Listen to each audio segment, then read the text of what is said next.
चलें जी, मैं अब इसको दोबारा से शो करवाता हूँ। यहाँ पे थे हम, रिव्यू कमेटी जो है वो आपका कंटेंट क्वालिटी एंड नोवेलिटी, मतलब ये वो सारी चीज़ें हैं जो छोटी-छोटी हम मेज़र करेंगे जब आप एक तरह से आपका आर्टिकल हमारे पास आ गया। मेथोडोलॉजी, आपकी मेथोडोलॉजी कितनी साउंड है, ये आपको शेयर भी करेंगे हम डॉक्यूमेंट, ताकि आपके पास हो कि हमने इस तरह एक आर्टिकल डिज़ाइन करना। मैंने एक एग्ज़ाम्पल के तौर पे भी आर्टिकल किया हुआ है, यहाँ पे पिन किया हुआ है, ताकि आपको मैं शेयर आप एंड पे शो करवा दूँ, ठीक है? तो मेथोडोलॉजी, आपकी डिज़ाइन अप्रोच, आपके आर्किटेक्चर्स, आपकी जो current state of the art है आपके डोमेन की, उसके अकॉर्डिंग लेटेस्ट रिसर्च के अकॉर्डिंग है कि नहीं है, ये हम देखेंगे। और प्रॉपर तरीके से डॉक्यूमेंट किया हुआ है मेथोडोलॉजिकली, आपने डेटा एनालिसिस प्रॉपर तरीके से, रिजल्ट्स, वैलिडिटी, ये एक तरह से अलाइनमेंट है कि नहीं है, ये चीज़ें हम देख रहे होंगे, ठीक है? मैं साथ किसी बच्चे का आया तो नहीं हुआ दोबारा, पहले मैंने मैसेजेस जो हैं वो मिस किए, तो वह कोई 10 मिनट जो है स्क्रीन स्टक के बोलता रहा हूँ, ठीक है? अच्छा, नेक्स्ट है प्रेजेंटेशन एंड रीडेबिलिटी। तो मुझे लगता है मैं दोबारा से चेक कर लूँ कि बच्चे देख रहे हैं इसको, चेक कर रहे हैं। बेटा ये स्क्रीन शो हो रही है ना जहाँ पे मैं अभी हूँ, प्रेजेंटेशन एंड रीडेबिलिटी के ऊपर? चलें, ठीक है बेटा, ठीक है। मैं नेक्स्ट टाइम है ना इसका तो कुछ और स्ट्रॉन्ग प्रोसीजर रखेंगे, ताकि वो ना आप लोगों को कोई कन्फ्यूजन ना रहे, ठीक है? तो लैंग्वेज क्वालिटी हम देखेंगे, उसके अंदर क्लैरिटी, ग्रामेटिकल मिस्टेक्स, ये हम देखते हैं। जब आप फॉर्मेटिंग कर लेते हैं तो फिर आपको कुछ टूल्स भी हम बताएँगे इंशाल्लाह, कि जैसे ग्रामरली है, इस तरह के टूल्स, कि आप लोग जो है वो उनको यूज़ करके अपना ग्रामर वगैरह ठीक कर लें। ब बजाय इसके कि रीफ्रेज़ करवाएँ अपने आर्टिकल को, आप रीफ्रेज़ ना करवाएँ, नहीं तो एआई आ जाती है। आप क्या करें, आप उसके ग्रामर कंप्लीटनेस, साउंडनेस और उसकी जो क्लैरिटी है वो जो है ग्रामर मिस्टेक्स, इसका भी मैं एक आपको, इससे रिलेटेड भी आपको इंशाल्लाह एक प्रॉपर जो है वो ट्यूटोरियल दूँगा कि ग्रामरली से आप ग्रामर चेक किस तरह अपने आर्टिकल की। फिगर्स, टेबल्स, कैप्शंस प्रॉपर तरीके से हैं, प्रॉपर फॉर्मेटिंग के अंदर हैं। आपने जो लिटरेचर देखा है उसको भी, उसकी क्वालिटी को और आपकी क्वालिटी मैच कर रही है। नो मैटर आपकी रिसर्च गैप, आपकी मेथोडोलॉजी डिफरेंट है, बट क्वालिटी वाइज आपका पेपर उससे अच्छा या उतना अच्छा होना चाहिए जितना आपका current state of the art काम हो चुका है। फ्लो और कोहेरेंस, ये सबसे बड़ी चीज है। मैंने शुरू में आपको बताया कि हमारे साथ जो प्रॉब्लम ये आई कि हमने जब शॉर्ट किया ना उस कॉन्फ्रेंस पेपर्स को 10 पेजेस की लेंथ पे, 15-16 के, फिर हमें हमारा वो फ्लो टूट गया, कुछ एक दो सेक्शंस मिस हो गए शॉर्ट करते हुए। ये बड़ी चीज जरूरी है कि आपको पता हो कि आपने अब्स्ट्रैक्ट में इतना कुछ लिखा है, अगर कोई एक दो सेक्शन शॉर्ट आपको लगता था कि अननेसेसरी है और पेज लिमिट होने की वजह से हमने वो सेक्शन निकाल दिए, तो आपको अब्स्ट्रैक्ट को भी अपडेट करना चाहिए। Abstract is the summary of your whole article, ठीक है? तो ये चीज आपने ध्यान में रखनी है। फ्लो और कोहेरेंस जो है वो पूरे पेपर का हम चेक करते हैं कि एक सेक्शन दूसरे सेक्शन को एक्सप्लेन कर रहा है, उसके साथ प्रॉपर तरीके से लिंक है कि नहीं है, starting from the abstract, introduction, literature review, methodology, और उसके बाद है experimental setup, results analysis, discussion, conclusion and references, ठीक है? ये सारा फ्लो है। एथिकल इंटेग्रिटी, उसके बाद एट द एंड आपका पेपर जब हमें लगेगा कि उसके अंदर माइनर चेंजेस वगैरह हो गई हैं, तो टर्नेटिव वगैरह से प्लेजरिज्म चेक, एआई चेक, आपने कहीं से कॉपी वगैरह तो नहीं की, और हम ऑथरशिप उन्हीं बच्चों को, उन्हीं जो कंट्रीब्यूट कर रहे हैं, जैसे आपके साथ कोई कंट्रीब्यूट कर रहा है, हम ऑथरशिप बांटेंगे नहीं, गिफ्ट ऑथरशिप नहीं करेंगे। एथिकली जो कंट्रीब्यूट कर रहे होंगे, किसी तरह कोई हमें फंड कर रहा है और पेपर को भी रिव्यू करके दे रहा है, वो ऑथर हो सकता है। हम ये नहीं है कि एवं इधर उधर से नाम कोई जाता हुआ बंदा जा रहा है तो उसका नाम डाल दे, ऐसे नहीं होता। Authorship is all about contributions, ठीक है? जब आप कंट्रीब्यूशंस होंगी तो फिर ऑथरशिप जो है वो जो है उनसे रिलेटेड जो बंदे हैं वो जो काम कर रहे होंगे, ऑथरशिप जो है वो उनको मतलब उसी से रिलेटेड 4-5 ऑथर जितने भी रिलेटेड होते हैं। डेटा ये बड़ी इंपॉर्टेंट चीज है कि हम जब अब हमारा पेपर एक्सेप्ट हो जाएगा और हम अपना कोड और डेटा वगैरह, अगर हमें लगता है डेटा हमने लोकल लिया था तो फिर हम उसको भी पब्लिक कर सकते हैं। अगर हमें लगेगा कि हमारा जो कोड अगर डेटा हमारा पब्लिक ही था तो हम उसका लिंक भी दे दें, दैट इज गुड। हम उसका साइटेशन वगैरह दे देते हैं, बट हम कोड को क्या, ताकि आपकी रिसर्च को देखते हुए और रिसर्चर्स उस फील्ड के ऊपर इन्हांसमेंट करें, हम गिटहब पे या केगल पे उसको ऑनलाइन करेंगे, ठीक है? तो ये कॉन्फ्रेंस वगैरह ये भी चेक करेंगे कि वाकई ही जो इसमें आपने फॉर्मेटिंग की है कॉन्फ्रेंस या जर्नल में, उससे उसके लिहाज से ये फिट भी है कि नहीं है, तो ये फाइनल चेक की फॉर्म में आ जाता है फिर। और उसके अलावा सबमिशन रेडीनेस, और इसके बेस पे ना आपको कमेंट्स मार्क्स दिए जाएंगे रिव्यू कमेटी की तरफ से। Let's say 1 out of 1 to 5 marks. तो नीचे क्राइटेरिया ये है कि अगर एक आर्टिकल आपके ग्रुप का 4.5 to 5 मार्क्स लेता है ओवरऑल, जैसे स्ट्रक्चर, फॉर्मेटिंग, क्लैरिटी, मेथोडोलॉजी, ये ऊपर वाले जो सेक्शन मैंने डिस्कस किए हैं, results and analysis, presentation, ethics and integrity, journal fit वगैरह, ये सारी चीजें जब हम चेक करके उसको प्रॉपर मार्क्स देते हैं और कमेंट्स वगैरह देते हैं, तो हमें लगेगा कि ये पब्लिकेशन के लिए रेडी है with some minor changes, just grammatical changes या इस तरह की, तो फिर हम उसको सबमिट करवाएंगे। इनिशियल सबमिशन उसकी जनरल या कॉन्फ्रेंस में करवाएंगे। हमें लगेगा कि उसकी मार्क्स इन बिटवीन 3.5 to 4.4 हैं, तो हम उसको विद रिविजन्स गाइडलाइंस देंगे प्रॉपर तरीके से बच्चे को, ताकि वो रिवाइज करे। ये है सारा इंटरनल रिव्यू, कि हम अब क्वालिटी को इतना इनहांस कर लें कि जो जर्नल या कॉन्फ्रेंस है उनको लगे कि ये सबमिशन के लिए रेडी है, वहां पे हमारा टाइम वेस्ट ना हो। अगर यहाँ पे लेट से हम कोई 15 मिनट, सॉरी 15 दिन या 20 दिन ज्यादा लगा लेते हैं, या 3-4 हफ्ते अब ज्यादा लगा लेते हैं, तो वहां पे हमारा कम से कम टाइम लगे। ये ना हो कि 4 हफ्तों के बाद रिजेक्शन आ रही हो।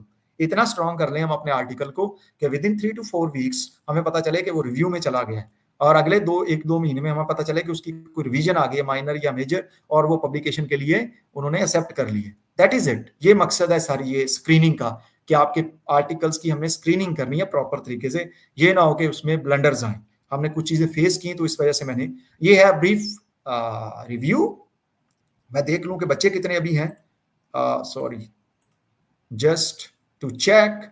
17 स्टूडेंट्स हैं, और स्क्रीन अभी भी शेयर हो रही है बेटा, जो मैं शेयर कर रहा था डॉक्यूमेंट, लेट से ये वाला डॉक्यूमेंट, ये आपको डॉक्यूमेंट शेयर हो रहा है। मैं जस्ट कंफर्म करना चाह रहा हूँ, ठीक है।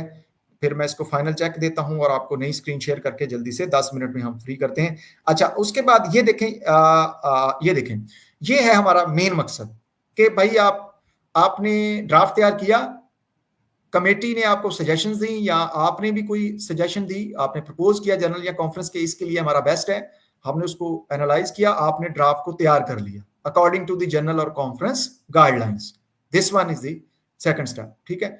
ये वो वाली जो स्टेप्स मैंने पहले बताई हुई ना, जैसे हमने कहा जी, background, literature view, research gap, implementation, methodology, design, ये सारा कुछ आप कर चुके होंगे। अब आपके पास है ड्राफ्ट, ये यहां से स्टार्ट हो रहा है कि पेपर का ड्राफ्ट है, अब आपने करना क्या आगे।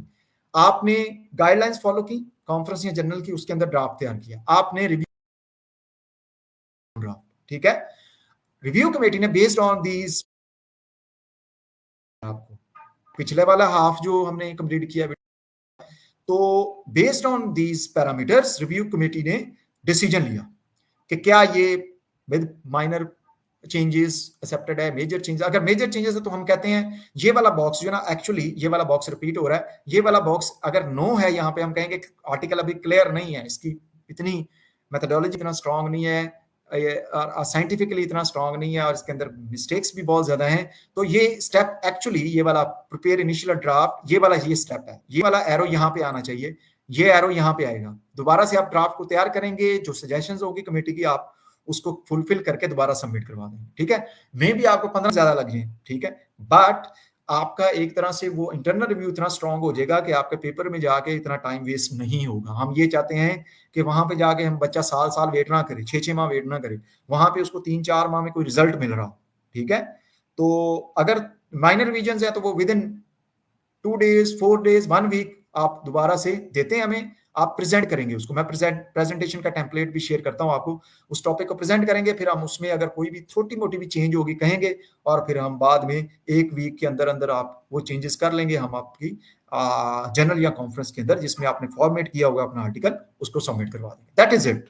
ये सारा जो क्राइटेरिया है, मैंने ये जो सारा शुरू से लेके एंड तक आपको बताया है। ये जो पहला स्ट्रक्चरल फॉर्मेटिंग, पहला वीडियो का हाफ था, कंटेंट क्वालिटी, मेथोडोलॉजिकल साउंडनेस, और presentation and readability, ethical integrity, journal और कॉन्फ्रेंस फिट वगैरह भी, और इसके ये सारे पैरामीटर, इसकी बेस पे आपको मार्क्स मिलेंगे, और इसकी बेस पे आपका आर्टिकल जो है वो जाएगा। और ये मेन मकसद इसका यही है कि आप लोग ज्यादा से ज्यादा अच्छे वे से जो है वो रिसर्च एंड डेवलपमेंट का काम कर सकें, और कोई मकसद नहीं है। ठीक है, चलें जी, अब हम आते हैं कि जो आपने प्रेजेंटेशन देनी, यहाँ पे लेट से आपका आर्टिकल क्लियर हो गया, फिर हम आपको कहेंगे कि 15 पेजेस 12 स्लाइड्स की, 10 स्लाइड्स की वो एक प्रेजेंटेशन हम रिकॉर्ड करेंगे प्रॉपर। ठीक है, जब आपका आर्टिकल इंशाल्लाह पब्लिश हो जाएगा या एक्सेप्ट हो जाएगा, बाद में हम उसको फॉर द फ्यूचर रिसर्चर्स हम उसको आपकी प्रेजेंटेशन को पब्लिक भी करेंगे, ताकि लोग देखें और इससे इंसाइट पकड़ें और इस तरह की क्वालिटी के जो है वो पेपर निकालें। ठीक है, आप इनिशियल लेवल पे हैं, जरूरी नहीं है कि अभी आप, मैं कहता हूं कि बहुत ये कहते हैं ना कि step by step he quality improvement आती है। ठीक है, तो आहिस्ता आहिस्ता ये इंप्रूवमेंट आप में जब हम स्क्रीनिंग करेंगे तो ये इंशाल्लाह आपको बड़ी चेंजेस नजर आएंगे। अभी मैं आपको प्रेजेंटेशन फॉर्मेट, हाँ प्रेजेंटेशन टेम्पलेट मैं दिखाता हूं, दोबारा से जस्ट आपसे कंफर्म करना चाहता हूं कि आपको स्क्रीन शो होती रही है। ठीक है जी, बिल्कुल बेटा, आपको ये डॉक्यूमेंट हमने शेयर करना है ताकि आप लोगों को पता हो कि हमने कौन सी गाइडलाइंस को फॉलो करते हुए अपना जो है वो पेपर रेडी करना है। ठीक है, आपने बेसिक्स ऑफ मशीन लर्निंग सीख ली हैं, आपने रिसर्च गैप फाइंड करना सीख लिया होगा, आप तो अभी अपना सिस्टमैटिक रिव्यू भी तैयार कर रहे होंगे।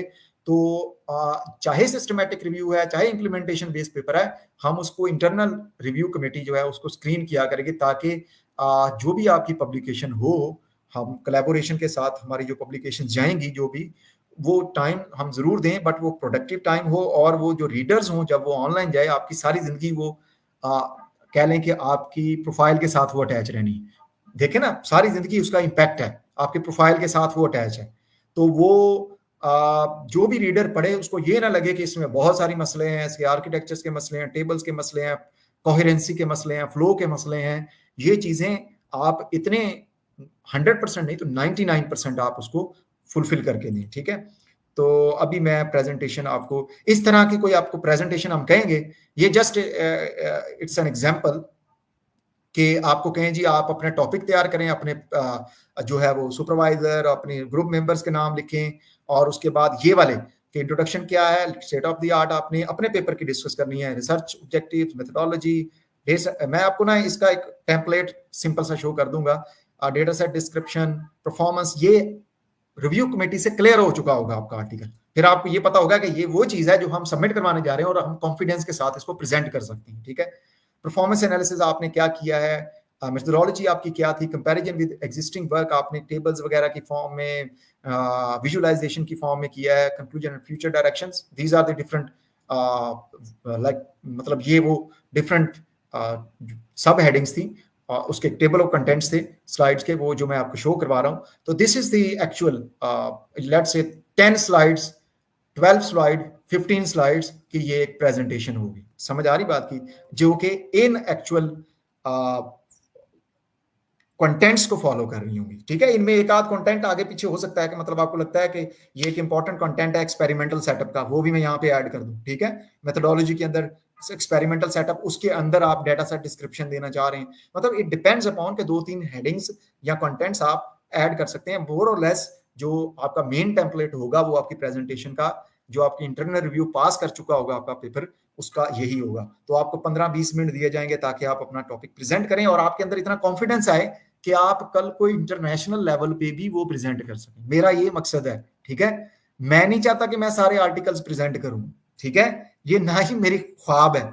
मैं चाहता हूं कि जो बच्चा काम करे उसको प्रेजेंट करना आए। ठीक है, समझ आ रही ना बात की, उसको प्रेजेंट करना है, वो इंटरनेशनल फोरम्स के ऊपर जाके अपना काम प्रेजेंट करे।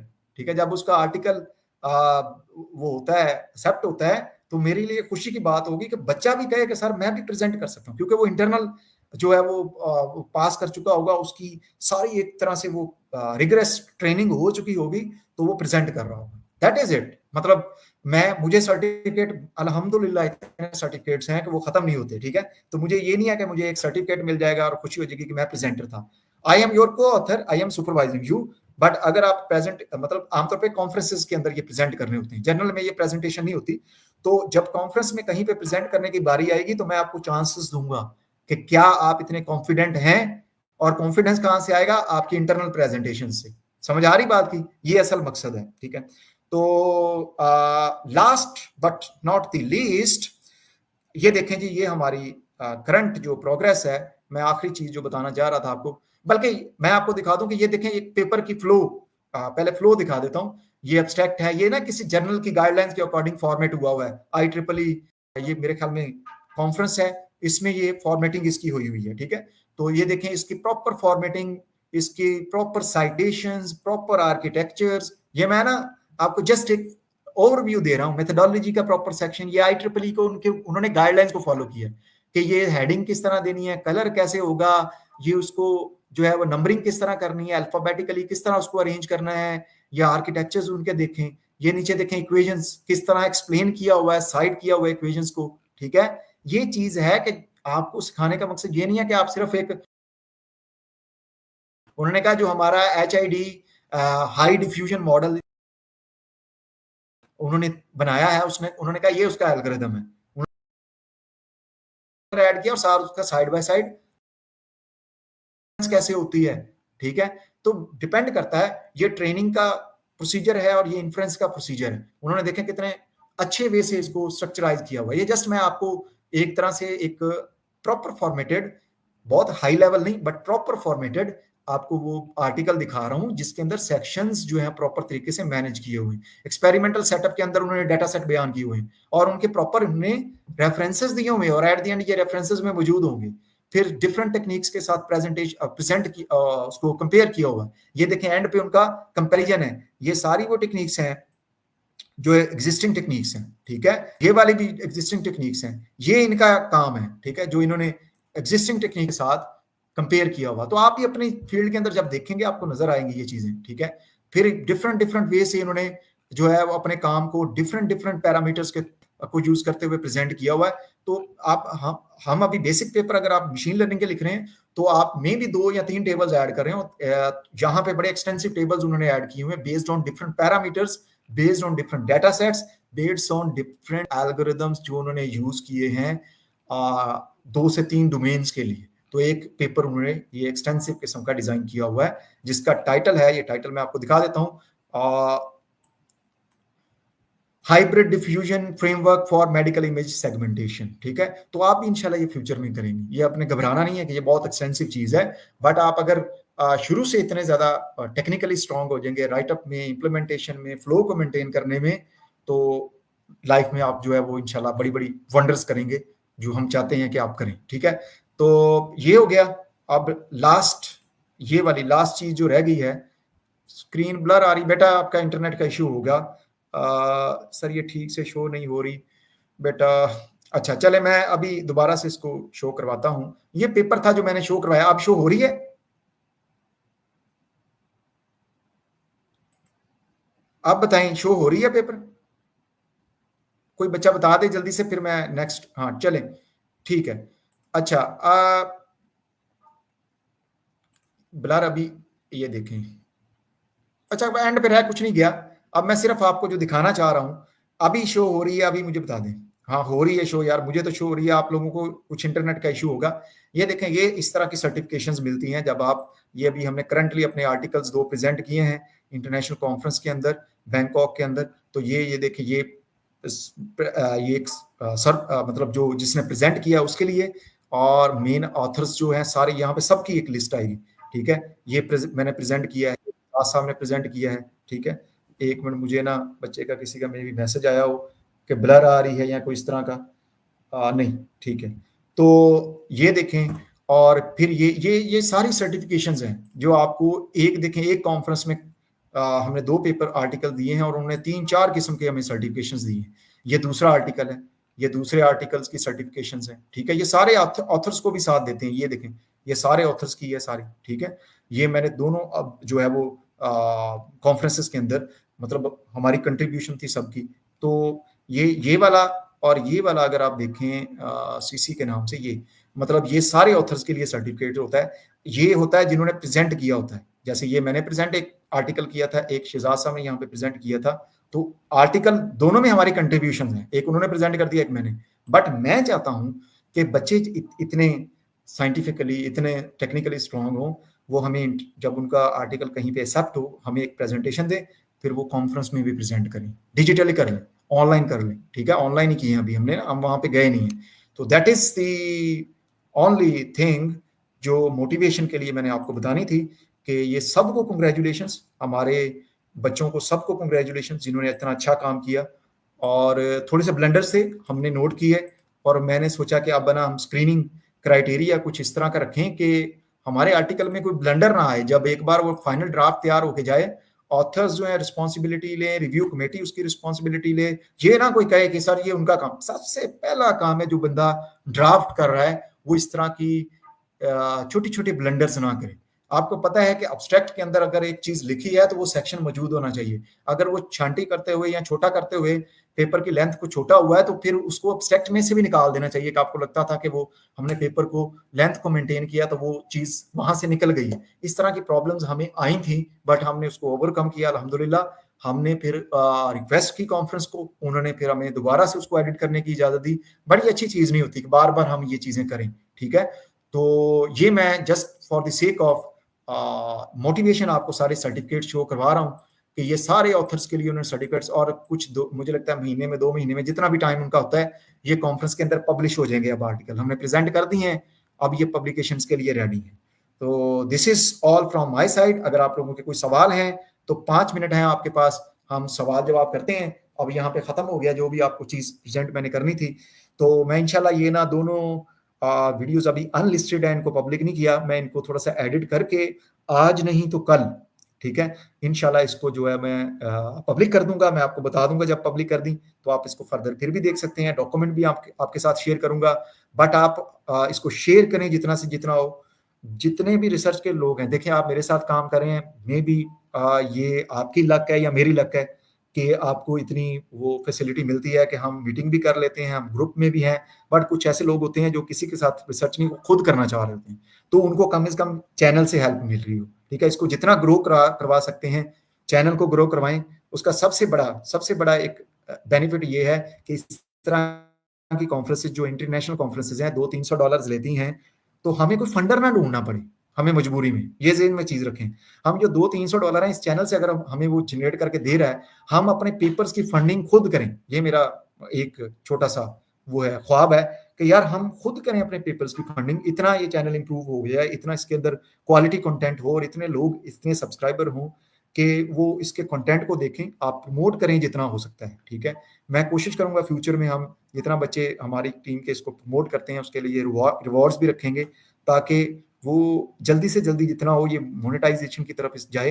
हमारा मेन मकसद है हम अपनी रिसर्च को फंड करें और जो इफेक्टिव रिसर्च है, जो अच्छी रिसर्च है, हम अपने आर्टिकल्स को फंड करें खुद से अपने इस इनिशिएटिव से, ठीक है जी। Thank you very much. अब किसी बच्चे का कोई सवाल है जल्दी से वो यहाँ पे कमेंट में कर सकता है। मैं कमेंट कर जो है वो देख रहा हूँ, जल्दी से आप राइट कर सकते हैं सवाल अपने, और विद इन 5 मिनट्स मैं एंड करूंगा। तो आपका जो भी सवाल है वो आप कर लें। मेरे ख्याल में ये वाला सेशन पिछले वाले से बेहतर रहा है क्योंकि पिछले वाले में ये हाँ बेटा, आपने एक बताया कि प्रपोजल की गाइडलाइंस, वाकई जो आपने एफवाईपी का प्रपोजल बनाना है उसकी गाइडलाइंस भी इंशाल्लाह विद इन अ वीक मैं कोशिश करूंगा कि वो भी इस तरह एक मीटिंग में आपको प्रॉपर तरीके से प्रपोजल किस तरह ड्राफ्ट करना है वो बता, हम मीटिंग करके ऑनलाइन वो काम कर लेंगे। बट ये मुझे अर्जेंट करंट पेपर्स के अंदर फेस की तो मुझे लगा कि ये दोबारा ना करें। देखें, research is all about professional credibility, ठीक है, कि आप कितने professionally up to the mark हैं और कितना अच्छा कंटेंट है। देखिए मैंने क्यों छोटे छोटे ग्रुप्स बनाए हुए हैं और सबको सुपरवाइज करूं, क्योंकि आप फिल्टर करें चीजों को, ठीक है। आप उसकी ऑथेंटिसिटी, क्वालिटी, उसको फिर फायदा क्या है, आप एज अ टीम लीड या आप एज अ को सुपरवाइजर हैं, आप अपने जूनियर्स को प्रॉपर तरीके से ड्राफ्ट करवाने में, उसकी क्वालिटी को मेंटेन करवाने में नहीं करे तो फिर आप को ऑथर किस चीज के हैं, ठीक है। जब मैं वीकली आपको टाइम दे रहा हूं तो आपको भी चाहिए वीकली इतना उसको करें, जो है वो इन्हांस करें अपनी राइटिंग को, अपने पेपर के फॉर्मेटिंग को, उसके सेक्शंस को, कि ये जो गाइडलाइंस है उनको प्रॉपर तरीके से आप फॉलो कर रहे हो। और एट द एंड एक रिव्यू कमेटी जब आपका रिव्यू करे तो वो माइनर रिवीजन हो, छोटी मोटी, बड़े बड़े ब्लेंडर्स ना हो। और जब हम पब्लिश करवाने के लिए जाएं और बाद में हम ये ना सोच रहे हों कि अब्स्ट्रैक्ट में ये लिखा था और इधर ये लिखा था, ये प्रॉब्लम्स आ रही हैं। देखें, एक बंदा जो है ना कुछ भी नहीं होता, टीम इज एवरीथिंग, ठीक है। मैं ये नहीं कह सकता हूं मैं अकेला सब कुछ हूं, आप टीम है पूरी। तो हम हैं, ठीक है? मतलब आप अकेले कहेंगे ना मैं अकेला रिसर्च कर लूँगा, आप अकेले रिसर्च मतलब ना मैं भी आपको एक आध आर्टिकल पब्लिश कर लें, बट जब आपकी 2-4 लोगों के साथ कोलैबोरेशन नहीं होगी, आपकी रिसर्च को रिफाइन करने वाला कोई नहीं होगा, आपको प्रॉपर तरीके से गाइड करने वाला कोई नहीं होगा, तो आप ऐसे ही हैं जैसे वो ना एक तरह से अंधेरे में हम टाँग-कटोइयाँ मार रहे होते हैं, ये ऐसे चलता है काम, ठीक है? तो आप प्रॉपर तरीके से गाइडलाइंस को सीरियस लिया करें और इसको अप्लाई करें अपनी रिसर्च के अंदर कि क्वालिटी को किस तरह एनहांस करना है। सारी चीज़ें आप कर लेते हैं, मशीन लर्निंग एल्गोरिथम्स अप्लाई कर लेते हैं, छोटा-मोटा गैप भी फाइंड आउट कर लेते हैं, आर्किटेक्चर्स भी ड्रा कर लेते हैं, इक्वेशंस भी कर लेते हैं। मसला क्या आता है जब ड्राफ्ट करना होता है पेपर को, उसकी फॉर्मेटिंग करनी होती है, ग्रामेटिकल मिस्टेक्स या उसकी जो एक फ्लो को मेंटेन करना होता है, वहाँ पे मसला आता है। वहाँ पे आप उसको प्रॉपर तरीके से मेंटेन नहीं करते और जब अ, हम मेरा ये मैं इतना कॉन्फिडेंट होता हूँ आप लोगों पे कि यार मैंने जो सीनियर लड़के बच्चे हैं, लड़कियाँ या लड़के उन 1.5 साल तकरीबन हमने लगाया है, तो मैं इतना कॉन्फिडेंट होता हूँ कि यार इनको सारा पता है। बट कभी-कभी मुझे लगता है कि यार ये चीज़ें रिपीट होना ज़रूरी है और इसलिए हमने इंटरनल रिव्यू कमेटी एक इंशाल्लाह वो अनाउंस भी मैं कर दूँगा, उसके मेंबर्स 2 3-4 मेंबर्स होंगे, उसका मैं भी उसको हेड कर रहा हूँगा ताकि एक प्रॉपर तरीके से स्ट्रीमलाइन करें हम सारी जो ये नोवेल कंट्रीब्यूशंस हैं, जो बच्चे जो रिसर्च कर रहे हैं। Thank you very much. अगर किसी और बच्चे का सवाल है, तो वो करें और फिर हम आगे जो है इसको एंड करते हैं और बाकी ये है कि एट द एंड इसको जितना हो सके प्रमोट करें और देखते रहें quick research reviews. I think अभी किसी बच्चे का कोई सवाल नहीं है, तो अभी हम इसको एंड करते हैं और इंशाल्लाह मैं इसको जो है वो पब्लिक कर दूँगा विदिन अ डे। मैं इसमें से कुछ देखूँगा कि कुछ जहाँ पे हमें पिछले वाली वीडियोज़ में और उसके कोहेरेंसी को मेंटेन करने के लिए दोनों पार्ट्स को विदिन अ डे इसको ऑनलाइन कर दूँगा। Thank you very much.